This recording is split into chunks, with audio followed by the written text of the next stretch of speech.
Hi, my name is Sarpomah Boakye. I'm a pattern designer and illustration. That is what I focus on right now. And I studied communication design in tech.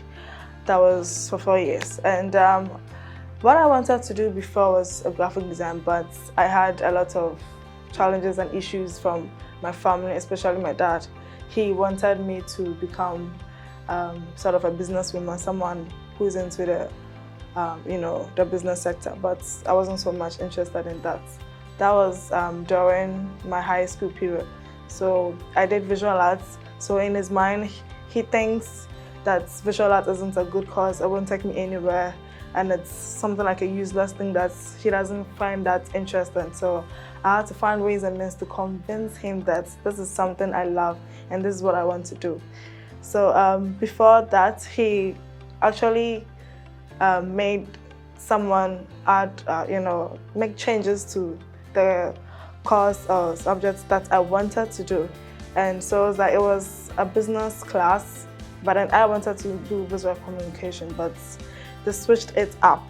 And so when I got to school, I had to change that because I told them that was not what I wanted to do. So fast forward to tech, I came across some few ladies in my first year that were doing design, but I was so much interested in that. Like, I wanted to learn more. I'm someone that I love to learn. I wanted to learn more, and I saw that they were spending time using the softwares to design. So I approached them and asked them some few questions, that what is it that they are doing and what are they working on, and they told me about the software. So since then, I had to spend time watching tutorials back and forth all the time, and I was still not getting that support from some of my siblings and my dad as well. So I had to prove to him that this is what I want to do and this is what I love to do. So after some few years, I think my second semester, he saw some of my works out there, and then he started asking me a lot of questions, if this is what I really wanted to do, because he could see that I have so much passion, I'm really so much into that. So my mom was so much, pushing me to do more and more, because she was giving me that full support, and some of my siblings as well. And so now I have that, massive support from them every single time I actually create and put things out there. And it has been good to the point where they've seen what I wanted to do. I've proved to them what I wanted to do, and it's amazing. It's been amazing for the past, should I say, 3-4 years.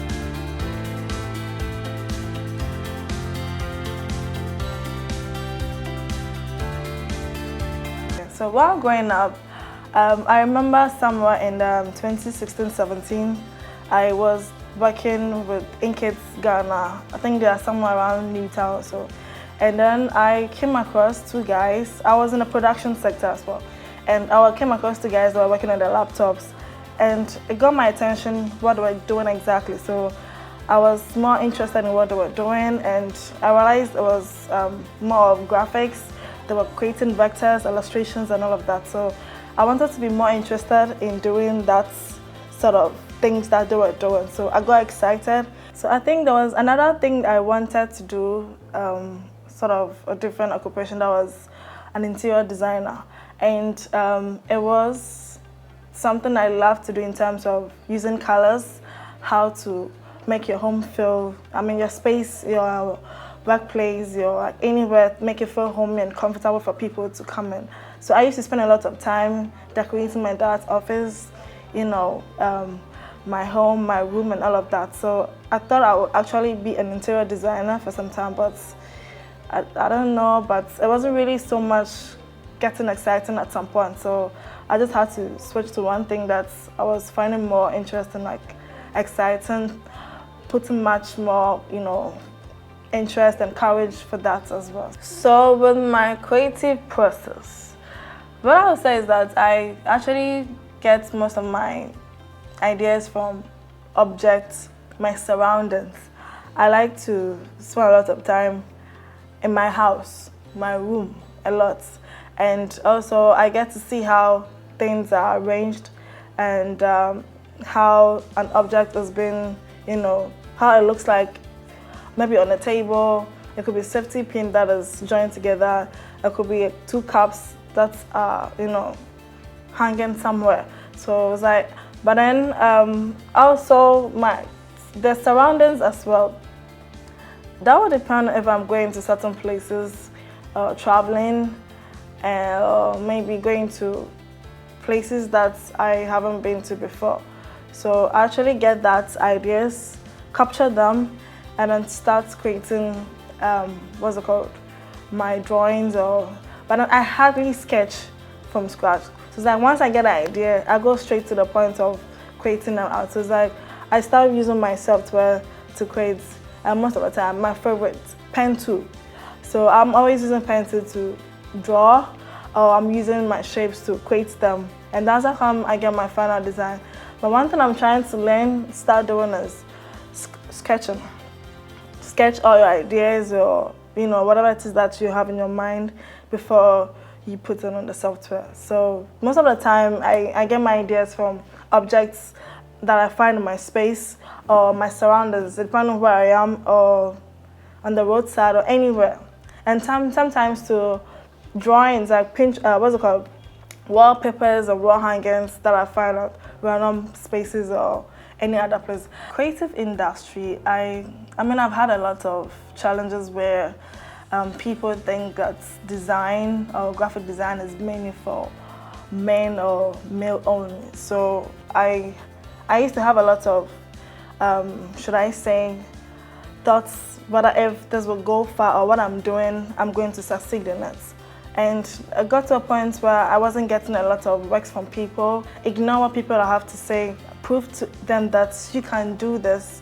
You can make better things, and you can work and make big works as well. So it got to a time where I actually lost interest at some point, because I was getting too much, where my male friends actually told me that I can't do this, I can't do that, because this is too huge and this is too big for you. But then I said to myself that I wouldn't let that control me. I wouldn't let what people are saying control me. So I had to step up and then take that control and take that bold step that I need to start doing something. This is what I've been called to do, and this is what I'm ready for. So it gets to a point where, in terms of getting works or side gigs from outside work, you get people telling you that, oh, we believe you're a female, so you can charge at a cheaper price, or we believe you're a female, so definitely you will do certain things for lower prices. And sometimes they expect you to reduce the price to their level. So when you give them a particular amount, they don't want to go with you with that same amount. It's like they have to bargain to the point where it has to reach to how much they can pay you. So it makes you feel like you're not worthy enough, or you're not bringing that, should I say, creating that good works for yourself. So I had to stop doing that at some point, and I realized that when you do that, you're going to get the right customers or the right people to work with at some point. So it's something I've kept on going and it's been good so far. But I mean, I still have that, you know, things coming up on and off, but along the way, you just have to keep going and keep working. The past 4 or 5 years, I was basically doing everything in terms of InDesign. I used to do photo manipulation. I used to do illustrations of character design. I used to do icons, like shapes, like random stuff. Like I was doing a lot of things, but I wasn't looking for something that matches, like something that will make me feel stand out from the rest, or was like, this is something that is different from what others are doing. And so I realized that I could sort of, should I say, take my time and figure out what I can do and all of that. So I came across patterns somewhere 2020, and I actually had to come to the point where ask myself, like, am I really to do this for a long time, or am I going to do it for fun? So the design aspect is broad, and there's a lot of things going on.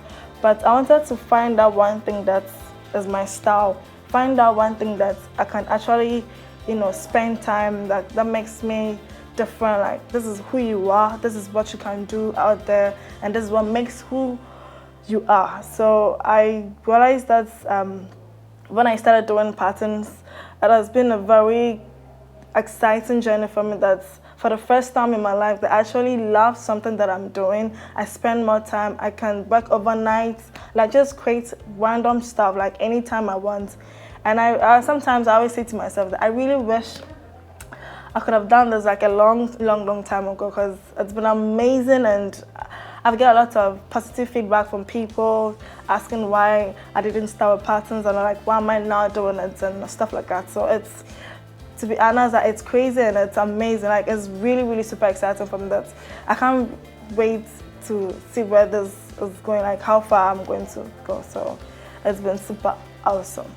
I'll use myself as an example. I mentioned earlier that it's going to be tough, that you get negative people saying all sort of things to bring you down. That's at some point you feel like you can't do it anymore.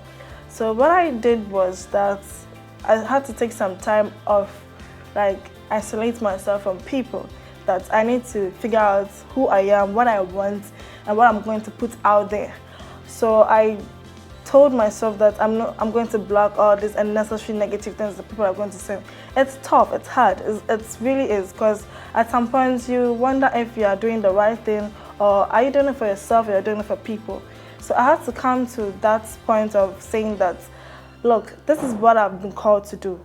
I love what I'm doing. I found my style. So if this is something that I'm doing like for the past 1 year or 2 years or 3 years, and you maybe just random someone just comes and saying all sort of things, I hear you, all right, and fine, but I'm not going to allow what you said drain me or make me forget what I'm doing or forget what I'm doing. So it's like I need to put that much focus on myself and what I'm doing, spend more time trying to figure out like the things that you need to be doing like every single day. And there are times where, like, trust me, you can't run away from it. You're going to get a lot of people coming back and forth, saying a lot of things like they can criticize to the point where you feel you're not good enough, you feel you're not producing that much good works. But along the line, you know what you are doing. It's something that differentiates you from other people. It's something that makes you outstanding. Like, this is something that is who you are. So I believe in that, taking that stand that, okay, this is something that I've been called for. So people saying all sort of things, fine, we get it, but you just need to try as much as possible to block all of those noise around you and just focus on keep your head forward. Companies that I've worked with, so I'll start from 2016 to 2019. So I was working with Inkits, and I think I worked with them for two years or so. That was during my high school vacation period, and also my internship as well. And then moving on to Vodafone, yes. So I worked with Vodafone. I was doing my national service there for a year and some few months. I actually had 3 months extension after my service ended. And then I was a graphic designer over there as well. And my third was Echo House. Echo House was a 6 months contract. And from there I worked with Cloudy Tokyo. So it's a textile, it's based in Japan, but they have, another location here as well. So that was where the whole patterns actually started from. But let me go back to Inkits. So with Inkits, what I learned from them was how they work with time, and also you are not supposed to be sort of doing outside work and coming to Inkits design. So it's like you have to stick to what the company is doing. You have to finish what you're doing before you do any outside jobs. If you're being caught, you're in trouble. And also one thing I learned from them is their production sector. I always like to try new stuff. What a machine is for, what does this print does, like what is it going to do and all of that. So their production floor was very huge and big that you could see everything that people are doing. And then moving to Vodafone, I was a graphic designer there, and I was with the brand team as well. So with Vodafone, It was a bit scary at some point because here lies the case where I'm meeting different people from different backgrounds. These are not my mates. These are, people who are older. So this is where like you need to put that more respect and also make sure that you are very, dedicated and that you are spending more time and also know how to meet your deadlines as well because you're in a very, huge corporate company. So for some time I was getting very intense. Like I was scared because I wasn't really sure of what I was doing until they made me go through what's it called, orientation. What the brands are going to be needing for their campaigns, like project specs and all of that. And I think after 4 or 5 months, it was getting exciting and people made me feel at home like the company. I felt safe, it was comfortable, and there was a point where I actually loved working with the brands team more than the marketing, sales and all of it because they're a bit, should I say, like there's too much tension on that side. So, and then moving forward to Echo House. Echo House, I was working with 5 brands or 4 or 5 brands, I think. And it was very, very super hectic and tiring to the point where every single day you have to find ideas, you have to come up with brainstorming, like mood boards, like every single morning you have to come up with an idea because they are on your plate, like you have a lot of things to do like on your task. So it's like it was getting to the point where I wasn't getting time to do things outside the company. So it's like everything is on their job. So it got to a point where I started, facing a challenge where I was too, should I say, getting out of that. I wasn't paying more attention to what I was doing because it was becoming boring, and also I was like, I wanted to find something outside this whole branding thing.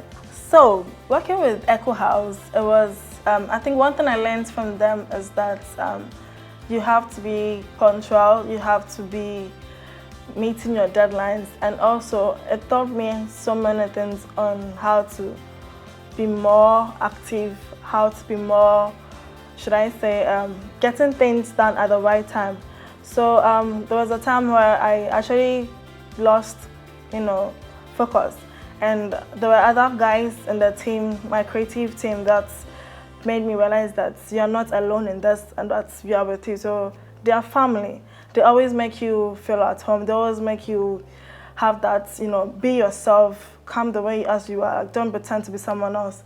And also, I realized I could have that sort of time to actually talk to people. If I can't meet my deadline, I'll talk to people. If something goes wrong, there are places where you can't even speak up to talk to your boss that there's a problem going on, stuff like that. But I had a chance to talk to one of my bosses about the problems that were going on and what I was facing. So working with Cloudy, I became very punctual in terms of meeting deadlines, and I'll always have that energy. Like I'm always excited when a new project comes in. So there was a time where Cloudy is it's a textile company, so it's just basically patterns that you find on their designs, like products and all of that. So I was sort of, should I say, spending more time, like every single night. I'm always surfing on the internet, like looking for inspiration designs. And then they give you up to a month to work with. So I actually used like less than 3 or 2 weeks because I love what I was doing. It was exciting for me, like super, super exciting to the point where I can't stop it.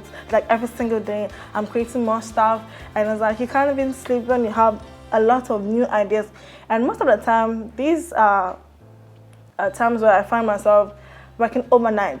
I'm a night owl person per se. So, and it's like that's why I get my ideas from 11 p.m. to 12 a.m., 1 a.m. Like I could work non-stop till like 5, 6 a.m. So it was always like back and forth. Like the energy was massive. Like everything was just strong. So for the first time that I actually knew like this is what I'm ready for. Like I found my style. So I just realized that I had to keep that going stick to that and then keep working on it. So it was very, very, it was a good time for me and a great time working with them as well. So it was one thing that I actually didn't take for granted. To anyone watching, especially to the females, what I would say is that be you, do you, and find your style, and also find something that keeps you going, that keeps you focused. And it's going to be tough, it's going to be hard. But what I can say is that stay on your lane, find what you're doing. You will get to a point where things are not going as planned, but you know that this is your call. And also stick to what you're doing. Don't change or be different because of other people. Be who you are that you say you are. You will feel valued when you realize that you are doing something that comes out of you and that you know what you are doing. And also, if anyone hasn't told you this, I feel you, I see that you are doing good things, I'm proud of you, and I know you are a strong person, but deep down inside you, you got this. I trust you.